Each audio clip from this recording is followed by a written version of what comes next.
Welcome to burning topic. నేను శ్రీలత. నేను శాసనం ద్వారా నిర్మితమైన భారత రాజ్యాంగం పట్ల నిజమైన విశ్వాసం, విధేయత చూపుతానని అంతఃకరణ శుద్ధితో ప్రమాణం చేస్తున్నాను అంటూ మన లీడర్లు ప్రమాణం చేసి అధికారం చేపట్టాక వారు నిజంగానే అంతఃకరణ శుద్ధితో పనిచేస్తున్నారా?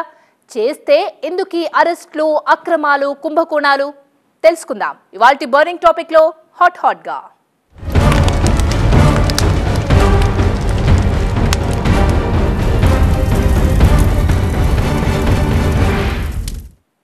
అధికారం వచ్చాక మత్తు ఎక్కక మానదు. ఆ మత్తులో తప్పులు చేయక తప్పదు. అనివార్యమైన ఈ విషయంలో విచారింప తగదు అన్నట్టు ఉందిగా మన నేటి నేతల తీరు. స్వాతంత్ర భారతదేశంలో ఎందరో ముఖ్యమంత్రులు, అందులో కొందరు చరిత్రలో చెరుపుకోలేని తప్పులు చేసి శిక్షలు అనుభవించారు. మరికొందరు నేరారోపణలతో విచారణను ఎదుర్కొంటున్నారు. నేరం నాది కాదు, రాజకీయానిది అంటూ అరెస్ట్ అయిన ప్రతి ముఖ్యమంత్రి చెప్పుకునే యత్నం చేస్తున్నారు. కానీ నిప్పు లేనిదే పొగరాదు, తప్పు జరిగేనిదే అభియోగాలు మోపరు కదా. అసలేం జరుగుతుంది మన ప్రజాస్వామ్యంలో? నారా చంద్రబాబు నాయుడు అనే నేను, కరుణానిధి ఎన్నం मैं अरविंद केजरीवाल, जे जयललिता एन्नुम नान, ನಾನು ಬೋಕಿನಕೆರೆ ಸಿದ್ದಲಿಂಗಪ್ಪ ಯಡಿಯೂರಪ್ಪ ಎಂಬ ನಾನು నేను అంతఃకరణ శుద్ధితో ప్రమాణం చేస్తున్నా. రాగద్వేషాలకు, బంధుప్రీతికి అవకాశం ఇవ్వకుండా దైవ సాక్షిగా ప్రమాణం చేస్తున్నా అంటూ ఎన్నికల్లో గెలిచాక మన నాయకులు చేసే ప్రమాణం ఇది. కానీ ఆ ప్రమాణానికి లోబడి ఎంతమంది పనిచేస్తున్నారు? ఎంతమంది అంతఃకరణ శుద్ధితో ప్రజలకు సేవ చేస్తున్నారు? అంటే ఖచ్చితంగా నేను అని సమాధానం చెప్పగలిగిన నేత ఎవరైనా ఉన్నారా?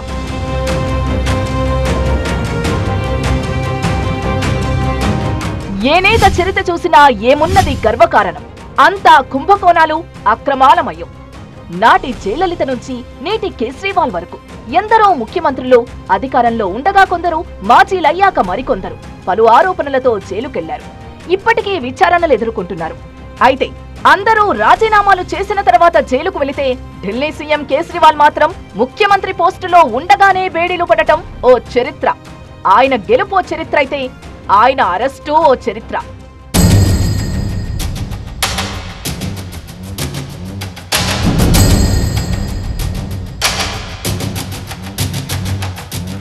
ఏ సమాజంలో అయితే నీతి తప్పిన వారు విజయం సాధిస్తారు, ఎక్కడైతే నేరస్తులు ఆరాధ్యులుగా మారతారో, ఎక్కడైతే విలువలు పతనమై అవకాశవాదం రాజ్యమేలుతుందో అక్కడ ప్రజలు మేల్కోవాల్సిన సమయం వచ్చిందని అర్థం. రాబర్ట్ క్లిగ్గార్డ్ చెప్పినట్లు మన వ్యవస్థను కూడా ప్రజలు పునఃసమీక్షించుకోవాల్సిన అవసరం ఏర్పడిందా అంటే అవుననే అంటున్నారు సామాజికవేత్తలు. ఒకటా రెండా దశాబ్దాలు మనల్ని ఏలిన నేతయ్యలు తర్వాత కటకటాల రుద్రయ్యలుగా మారుతున్నారు. వేల కోట్ల కుంభకోణంలో వీరిదే ప్రముఖ పాత్ర అన్నట్టుగా మన దర్యాప్తు సంస్థలు ఎందరినో నేతలను వేలెత్తి చూపుతున్నాయి, లాఠీ ఎత్తి జులిపించాయి. చరిత్ర చింపితే చిరిగేది కాదు. చరిత్రలో ఎంతమంది నేతలు జైలుకెళ్లారో, వారిపై ఎంత పెద్ద ఆర్థిక నేరాలు మోపబడ్డాయో ఆరాలు తీసే కొద్దీ పేరాలు మన కళ్ల ముందు ప్రత్యక్షమవుతూనే ఉంటాయి. ఒక్కసారి కేజ్రీవాల్ ను చూడండి. మాజీ ఐఏఎస్ అధికారి, లోక్పాల్ బిల్లు కోసం జీవితాంతం పోరాడిన ప్రముఖ సామాజిక ఉద్యమకారుడు, ఆనాడు కాంగ్రెస్ ప్రభుత్వానికి వ్యతిరేకంగా పోరాడిన అన్నా హజారేకు అనుంగు అనుచరుడు.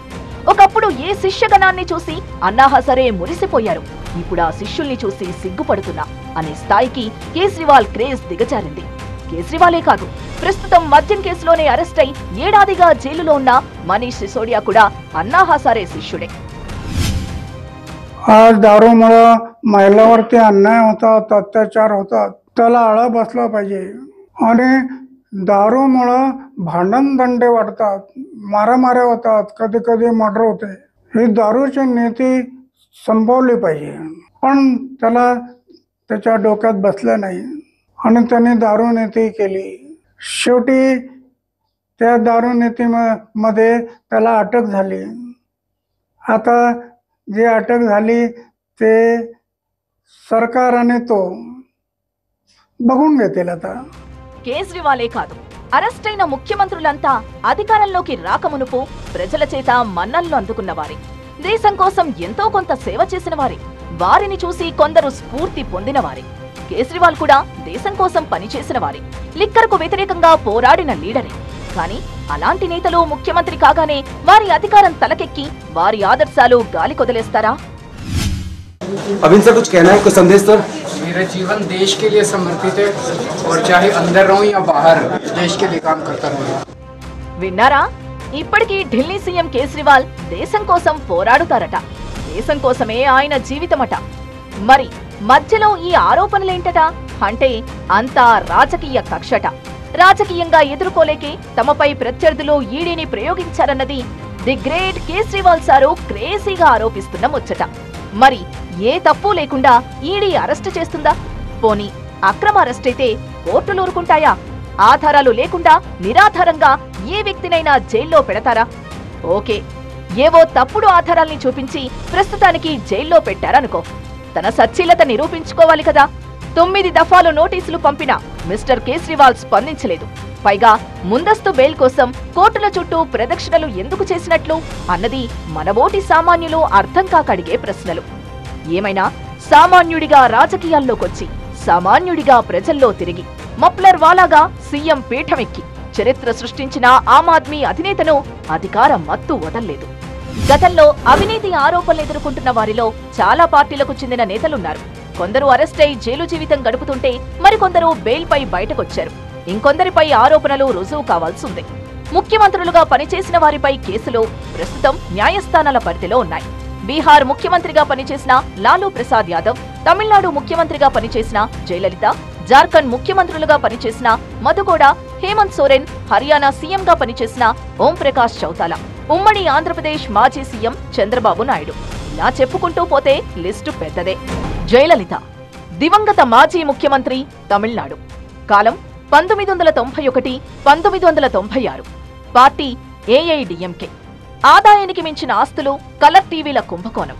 2007 నుంచి 2015 వరకు విచారణ. 2015లో నిర్దోషులుగా కర్ణాటక హైకోర్టు తీర్పు. 2016లో దోషులుగా తేల్చిన సుప్రీంకోర్టు. దేశంలో జరిగిన రాజకీయ కుంభకోణాల్లో జయలలిత కేసు అతిపెద్ద సంచలనం. 1997 నుంచి 2016 వరకు అత్యంత సుదీర్ఘంగా విచారణ సాగిన కేసు. తమిళనాడు నుంచి హైకోర్టుకు, హైకోర్టు నుంచి సుప్రీంకోర్టుకు మారుతూ శిక్షలు పడుతూ జరిమానాలు విధిస్తూ చివరకు జయలలిత మరణానంతరం దోషిగా తేలిన కేసిది.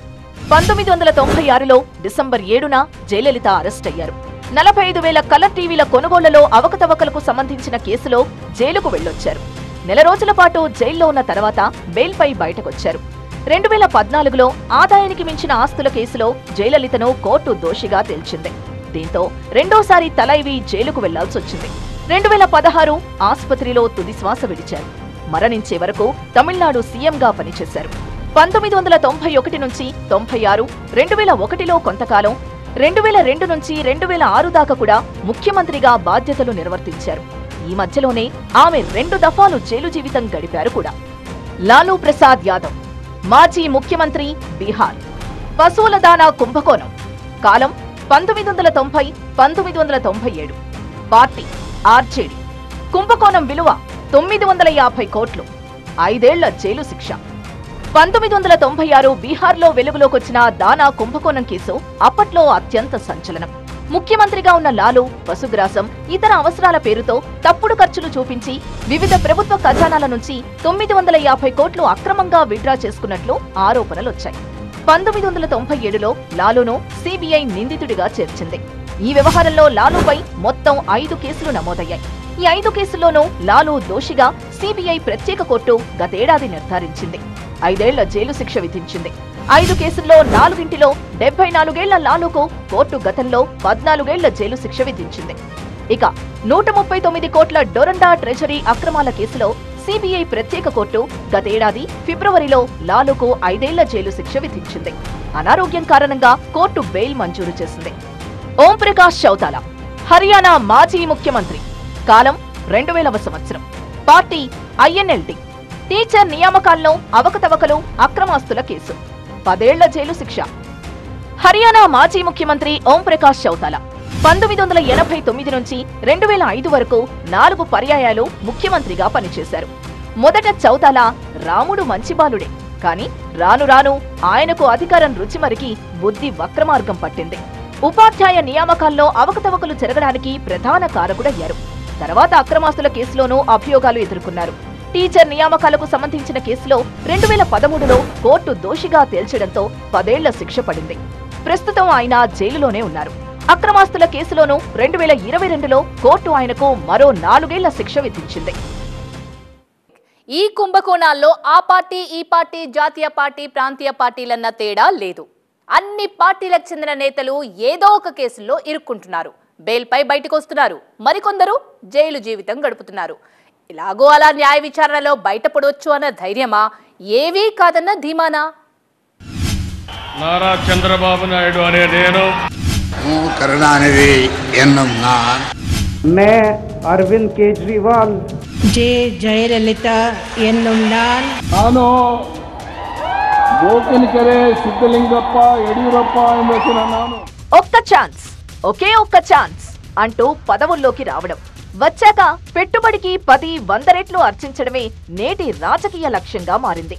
అక్రమార్జన కోసం కాంట్రాక్టుల్లో కమిషన్లు, లైసెన్సుల్లో ముడుపులు, బదిలీలకు లంచాలు, పోలీస్ కేసుల్లో పైరవీలు, భూముల కబ్జాలు, ప్రాజెక్టుల్లో వాటాలు, ప్రతి పనికి ఆమ్యామ్యాలు, ఇవన్నీ మన రాజకీయంలో, పాలనలో అంతర్భాగమయ్యాయి. చట్టాన్ని, రాజ్యాంగాన్ని నిలబెట్టాల్సిన రాజకీయం వాటిని తుంగలో తొక్కుతోందన్నది ప్రజా సంఘాల ఆవేదన. ప్రస్తుతం ముఖ్యమంత్రుల స్థాయిలో ఎన్నో కుంభకోణాలు మన దేశంలో వెలుగు చూశాయి. కొన్ని రుజువైతే మరికొన్ని ఇంకా కోర్టుల్లో నలుగుతున్నాయి. వీటన్నిటిపై సత్వర విచారణ అవసరమని ఏనాడో సుప్రీంకోర్టు అభిప్రాయపడింది. యడియూరప్ప మాజీ ముఖ్యమంత్రి, కర్ణాటక, కాలం 2006, కేసు భూ కుంభకోణం, పార్టీ బీజేపీ. బిఎస్ యడియూరప్ప దక్షిణ భారతదేశంలో బీజేపీ ముఖ్యమంత్రిగా ప్రమాణం చేసిన తొలి ముఖ్యమంత్రి. కానీ తొలి ముఖ్యమంత్రిగానే ఆయన భూ కుంభకోణం ఆరోపణలు ఎదుర్కొన్నారు. ప్రభుత్వ భూమిని ప్రైవేట్ వ్యక్తులకు అప్పనంగా కట్టబెట్టినట్టు ఆరోపణలు వెల్లువెత్తాయి. 2006లో 24 ఎకరాల ప్రభుత్వ భూమిని అక్రమంగా ప్రైవేట్ వ్యక్తులకు దారాదత్తం చేశారని 2012లో లోకాయుక్త ఛార్జ్షీట్ సైతం దాఖలు చేసింది. మరో 2 అవినీతి కేసుల్లో 2011లో 21 రోజుల పాటు యడియూరప్ప జైలు శిక్ష అనుభవించారు. అయితే 2015లో కర్ణాటక హైకోర్టు ఆయనపై ఉన్న కేసులను రద్దు చేస్తూ ఈ ఉత్తర్వును కొట్టివేసింది. యడియూరప్పను ప్రాసిక్యూట్ చేయడానికి మాజీ గవర్నర్ హెచ్ఆర్ భరద్వాజ్ అనుమతిని హైకోర్టు రద్దు చేయడంతో ప్రత్యేక లోకాయుక్త కోర్టు ఆయనపై ఉన్న మరో 4 ఎఫ్ఐఆర్లను కొట్టివేసింది. మధుకోడ మాజీ ముఖ్యమంత్రి, జార్ఖండ్, కాలం 2006-2008, కేసు మైనింగ్, బొగ్గు కుంభకోణానికి సంబంధించి జార్ఖండ్ సీఎం మధుకోడ ఊచలు లెక్కబెట్టారు. ఆ రాష్ట్రానికి 4వ ముఖ్యమంత్రిగా పనిచేసిన మధుకోడపై మనీ లాండరింగ్ నిరోధక చట్టం 2002 కింద కేసు ఫైల్ అయింది. యూపీఏ అలయన్స్ లో 2006 నుంచి 2008 వరకు సీఎంగా ఉన్నారు. ఇండిపెండెంట్ గా గెలిచి ముఖ్యమంత్రిగా బాధ్యతలు చేపట్టిన 3వ వ్యక్తిగా ఆయన పేరిట రికార్డుంది. 3 ఏళ్ల జైలు శిక్షతో పాటు 25 లక్షల జరిమానా కోడాకు పడింది. ఇక అదే రాష్ట్రానికి ముఖ్యమంత్రిగా పనిచేసిన సిబు సోరెన్ సైతం ఒకే కేసులో కటకటాల పాలయ్యారు. Shibu Soren personal secretary Satyanath Jha kidnap, హత్య కేసులో అరెస్టు కాగా ఆయన నిర్దోషని ఢిల్లీ హైకోర్టు ప్రకటించింది. ఇదే రాష్ట్రానికి చెందిన మరో ముఖ్యమంత్రి హేమంత్ సోరెన్ ఈ ఏడాది జనవరి 31న అరెస్ట్ అయ్యారు. హేమంత్ సిబు సోరెన్ కుమారుడు. భూ కుంభకోణానికి సంబంధించిన మనీ లాండరింగ్ కేసులో హేమంత్ సోరెన్ ను అరెస్టు చేసింది. అరెస్టు కంటే ముందే హేమంత్ సోరెన్ జార్ఖండ్ ముఖ్యమంత్రి పదవికి రాజీనామా చేశారు. నారా చంద్రబాబు నాయుడు మాజీ ముఖ్యమంత్రి, ఏపీ, కాలం 2014-2019, పార్టీ టీడీపీ. కుంభకోణం, స్కిల్ డెవలప్మెంట్ కేసు, విలువ 240 కోట్లు. స్కిల్ డెవలప్మెంట్ కేసులో చంద్రబాబును ఏపీ సిఐడి అరెస్టు చేసింది. దాదాపు 2 నెలల పాటు జైల్లో ఉన్నారు చంద్రబాబు నాయుడు.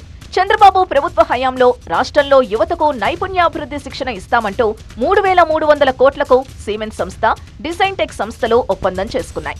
ఇందులో ప్రభుత్వం 10% నిధులు, మిగిలిన 90% సిమెన్స్ సంస్థ చెల్లించేలా ఒప్పందం చేసుకున్నారు. ప్రభుత్వం తరపున 10% వాటాగా జీఎస్టీతో కలిపి 370 కోట్లను అప్పటి టీడీపీ ప్రభుత్వం చెల్లించింది.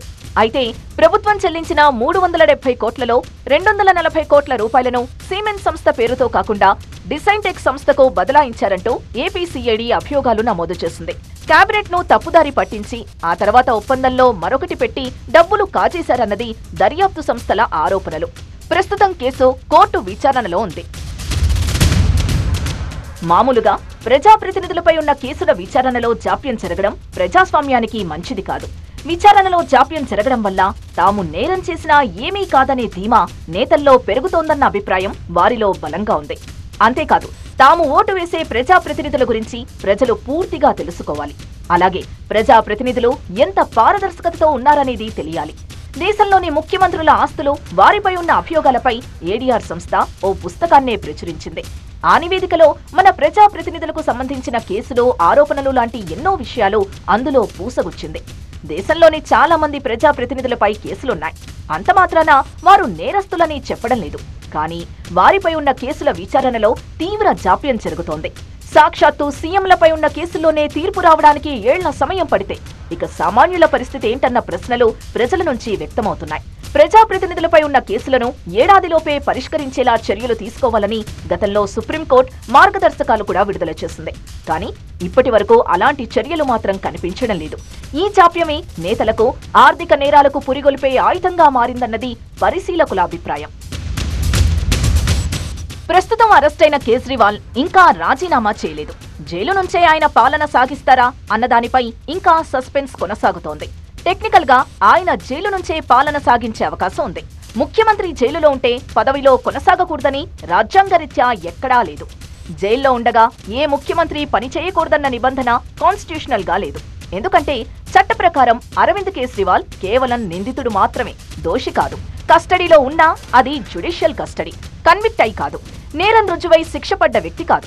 ఒకవేళ నేరం రుజువై 2 ఏళ్లు జైలు శిక్ష పడితేనే ముఖ్యమంత్రిగా కేజ్రీవాల్ అనర్హుడు. అంటే టెక్నికల్ గా కేజ్రీవాల్ జైలు నుంచైనా పాలన సాగించొచ్చు. అయితే టెక్నికల్ గా ఓకే అయినా జైలు నిబంధనల ప్రకారం ముఖ్యమంత్రి రోజువారీ పనులు చేయడానికి వీలు కాదు. ఎందుకంటే జైలు మాన్యువల్ ప్రకారం అందరి ఖైదీల్లాగే కేజ్రీవాల్ కూడా కేవలం గవర్నర్, రాష్ట్రపతి విషయంలోనే కాన్స్టిట్యూషనల్ ఇమ్యూనిటీ ఉంటుంది. కానీ ముఖ్యమంత్రి, ఆఖరకు ప్రధానమంత్రి కూడా లేదు.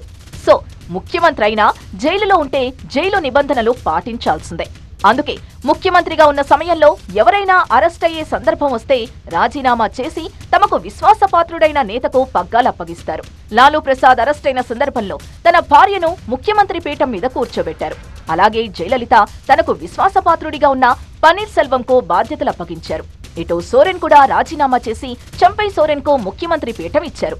కానీ కేజ్రీవాల్ విషయంలోనే ఇంకా ఏ డెసిషన్ ఆప్ తీసుకోలేదు.